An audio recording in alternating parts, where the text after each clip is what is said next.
Hi everyone, today I'm going to show you the game between Liren and Liren Nepomniachtchi. They just today finished the first game of the second game of the World Chess Championship, and we will see what happened. I mean, who won and why, and who surprised who, and you will see what happened. So Liren was white, while Ian Nepomniachtchi was black, and in top level players they usually start with d4, so Chinese players started with usually d4.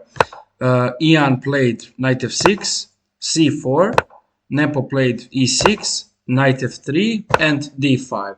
And here we got a pretty much standard position from the Queen's Gambit declined. I mean, it can become Queen's Gambit accepted. Also, there are some ideas of g3, which is common, becoming a Catalan for white. And here we got pretty big surprise because Ding Liren played move h3. So playing h3 here is, for me, it was very big doubt. Like, what is he actually doing? Is he trying g4? What is he trying, guys? This is just like, this is so weird, and the whole concept looks weird because first of all, we know in the by the way, based on opening principles, that pushing h and a pawns without further reason is not actually the thing. That's what Ding played. After this position, Nepo took. Pretty common. I would play the same thing. E3 and now C5. Okay, so normal break in the center. Here ideas are right now at some point, black will just try to take the center and pretty much position will be equalized, in balance. Nobody is gonna have a specific advantage, but the game is going on. Just without the one more move with white, because white played that h3 move. So white now took bishop c4 and black played a6. Okay, pretty common. At some point, black might play b5. Still, he needs to prepare it.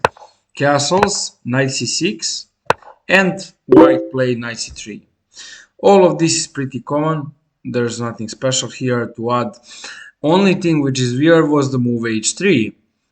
So Nepo took a little bit of time here to think, and he played b5. b5 kicking this bishop it's very common in this opening. Bishop d3 by white, and we got bishop b7. So what is black trying here is probably to, okay, it's pretty normal that here black is trying to put this bishop on the active diagonal and make some activity to the position. White played a4. Okay, guys, so let's come back for a moment. Those 3 pawns, they are good, they are active, but they can be exposed to the a4 attack, and that's why he played a4, in order to try to break the queen side. Nepo played the only move b4 because everything else, like taking here, would be bad because it would just create isolated pawn on a6 and pretty much a weak pawn on a6. That's more the thing. So that's why he played b4. The idea, attacking the knight, okay, and now after some point he might play a4, a5, c4 ideas, but also black can now try knight f5, c4. Ding played 94. Well, if he does 92, it's too passive. Like, this knight can be developed somewhere else, like, or this way, but it's kind of too passive. It's nothing special as well. So that's why it's always better to keep going in with the pieces in the center, like this move 94. Black played 90. Black plays 95, attacking the knight on e4. The other threat which is important is a c4. This is very common, and already this position is problematic for white. I mean critical, because now he needs to find a proper move. White played knight f6. And now knight f6 on the first tile looks very logical because it just raises the pieces. But actually this move is not the best move because after g takes, black got the open g file, and now those attacks are happening. So this king can be pretty much vulnerable. The best move in this position was knight c5. Why knight c5? Well, just capturing that pawn. Black would probably just capture, and after capturing, black is having open d file, white is also having open d file, but after knight d7, there might be something like this with knight d4, and white is having pretty much bishop pair with some rook d1, bishop d2, rook c1 ideas, and I can't properly see how black is going to take an advantage from this situation. Instead, we saw knight f6, pawn takes f6, and now e4. And I think here what white calculated was just he calculated some center control, but I'm not sure if he saw c4 and queen c7 stuff with a pretty much next rook g8 and long castle.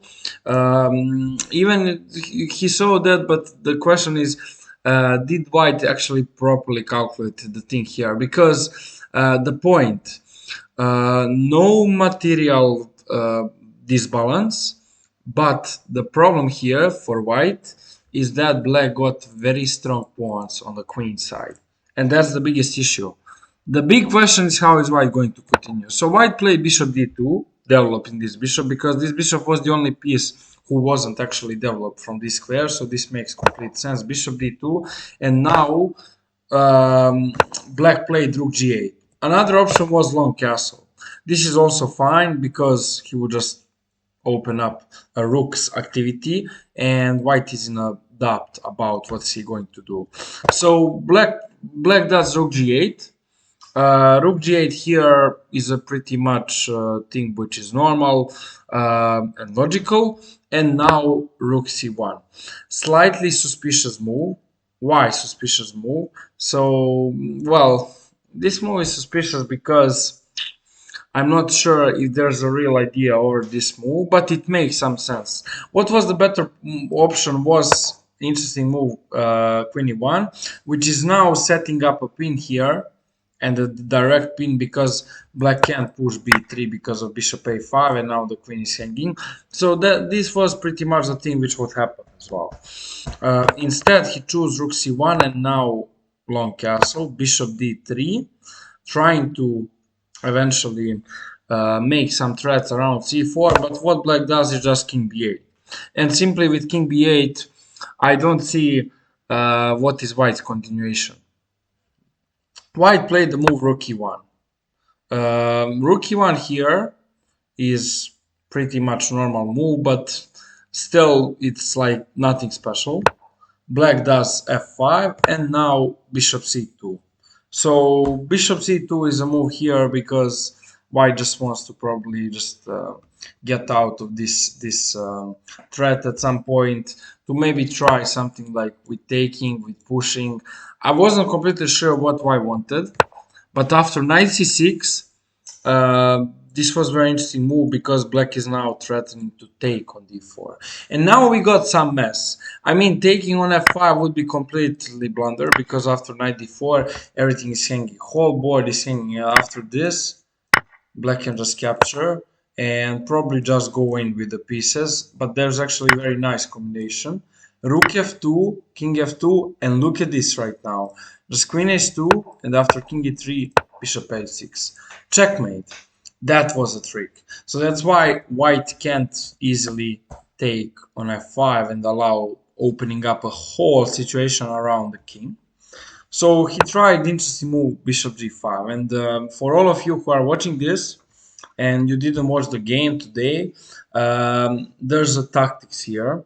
And you can just stop the video and try for a second. For all of you who found rook g5, congratulations, because rook g5 is actually the move. What's the point behind this move? So after knight g5, black does knight d4, and you all probably wonder what's the point here, because looks like everything is totally fine. No, here's the point. Black got a huge initiative with his pawns, and now he will start rushing with his bishop pair, and everything will be set up perfectly. Why did queen h5? Because the point moving the queen out of the pin is just the thing which is normal here. And now black did f6. So I'm not pretty sure is f6 the best option. but let's say it's something which is almost forced and logical. And now white did knight f3. This is a blunder. And why this is a blunder? Well, we will see. But the best move in this position was knight h7. And after bishop c5, the game is going on. White can try some bishop d1, but it's a very disgusting thing to keep this bishop on the board and maybe take the control over the c file, because this is very hard position.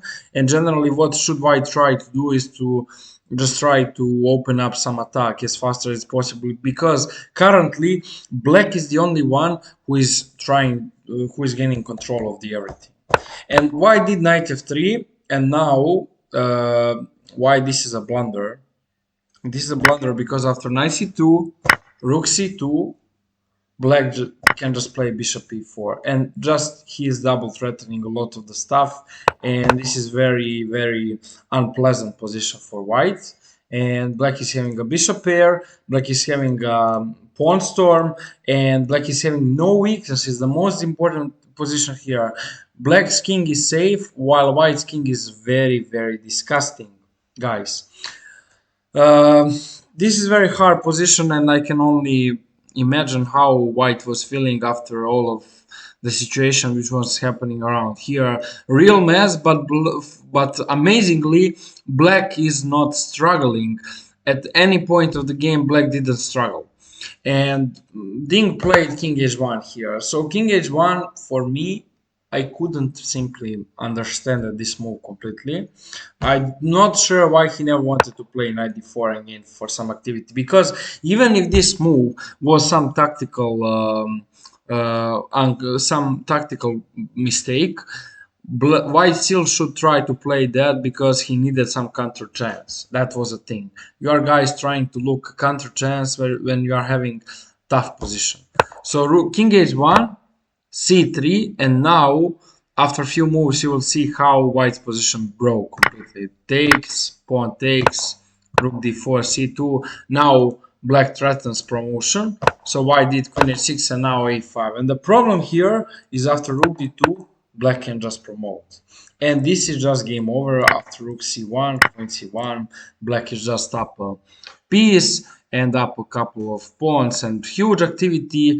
And this is just completely winning position for Nepo. So today, guys, this game just finished in this kind of style.